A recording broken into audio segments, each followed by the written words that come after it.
All right, turning now to the southern border, where House Republicans are demanding answers from the State Department about a program that reportedly issues travel loans to refugees via the United Nations.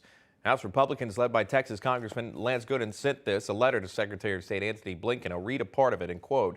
It says this: "It is important taxpayer funds are being used responsibly, and the State Department is making every effort to collect on the loans within a reasonable amount of time. While some of these organizations claim the United States has a moral obligation to resettle thousands of refugees every year, the organizations making this claim have a vested financial interest." End quote. Again, just a snippet there. Texas Congressman Lance Gooden joins us now. Congressman, good to see you. Break this down for us if you can. Have you heard back from the State Department about this request, and what should viewers take away from this? Well, first of all, no, I haven't heard back. Second of all, thanks for having me on the show. And third, we've got two problems here. One, we've got the United Nations that is funneling our U.S. tax dollars to these immigrants on their way to the United States through the International Office of Migration. They're giving them debit cards with up to $400 each week, every 2 weeks, I believe. I'll correct myself. And basically encouraging them to navigate the asylum process. They're saying you can get to the U.S. and stay if you claim asylum. That's the first problem. Second problem is these nonprofit groups here on this side of the border, which are funding their budget with our tax dollars and being incentivized by the Biden administration to support illegal immigration. They're running down to the border, they're collecting these people and saying, now that you're here, we will shuttle you across America. Hearing that, and then looking at the preliminary data in December about migration and what's happening here at the southern border in your state, we have these numbers in December showing there were nearly 175,000 border encounters, more than 48,000 gotaways. Bottom line here, is this problem being dealt with, or is money just being pumped into the problem? And how is this being handled, and how do you think it should be handled? Well, the problem's not being handled. First of all, no one on the Democratic side of Congress or in the Biden administration will even admit there is a problem. It's something they don't want to talk about.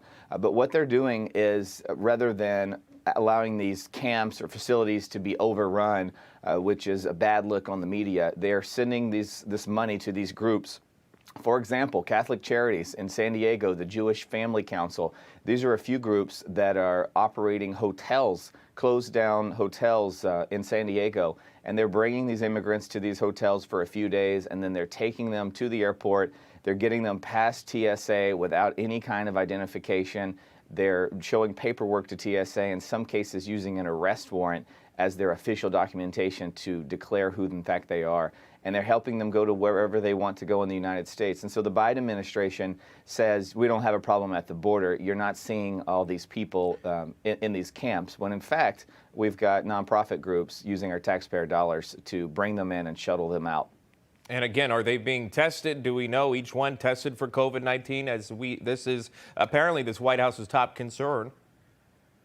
You know, I was there and visited in San Diego. I believe they may be tested. They're certainly not being forced to take a vaccine like the rest of America is in many places across the country.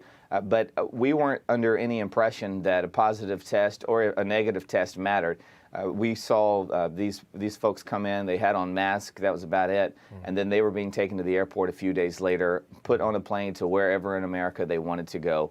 And then this group would go back to the border and pick up the next group of claimed asylum seekers. Sure. Final question for you. The president is going to give his first press briefing in almost 3 months. We haven't heard from him. He's only given 9 in his first year. It's lower than his last 3 predecessors. What do you want to see him asked? Well, you know, the president, one of the smart things he probably does is not do a press briefing. They're always a disaster. So I suspect that we won't see any more press briefings. But this administration, even the press secretary, the paid professional, can't really take the tough questions from folks like yourself. And so we've seen a consistent action by this administration to evade any tough questions from Congress, from the media. We don't suspect it'll get better, but we're going to continue our fight and encourage the American people to join us. All right, that conference is at 4 p.m. Eastern Time. We'll see what happens out of that. Congressman Lance Gooden of Texas, good to see you. Thanks for your time, Congressman.